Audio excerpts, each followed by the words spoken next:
That next day, I was moving into an empty apartment. I was willingly leaving my house and the relationship that had brought me to Idaho 2 years ago. I owned no furniture. The walls recently painted would be bare. The carpet recently laid would be unaccompanied. And since this is a safe place, I honestly sat there wondering if I could steal a couch. If I could lift the bed, maybe pocket some toilet bowl cleaner. And if anyone would even notice. But in that silence, I was confronted with this deep, troubling question. I'm the executive director of one of the largest homeless service agencies in the state of Idaho. How can I give home to others if I don't feel at home myself? How can I give home if I don't feel home? Trying to find what we need becomes an addiction.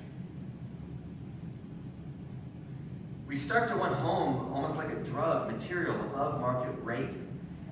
But if home is a material thing, then you can get it. But then what do you have? If I wanted to find home, I need only look around in that moment, in that warehouse. It was that paisley couch. It was that unvarnished cabinet. It was the hands that held my head.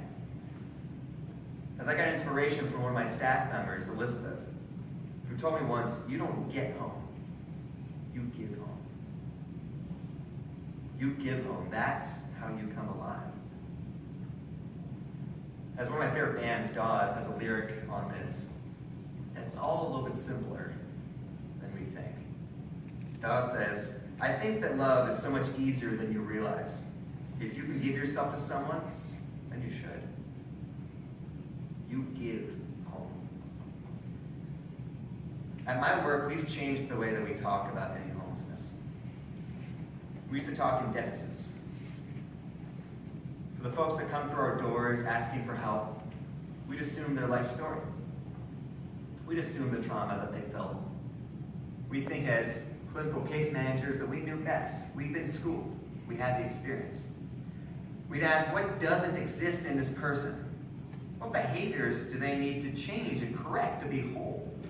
How can we get them one step closer to middle class, white picket fence, green Kentucky bluegrass? Instead, we've implemented a framework called Strengthening Families.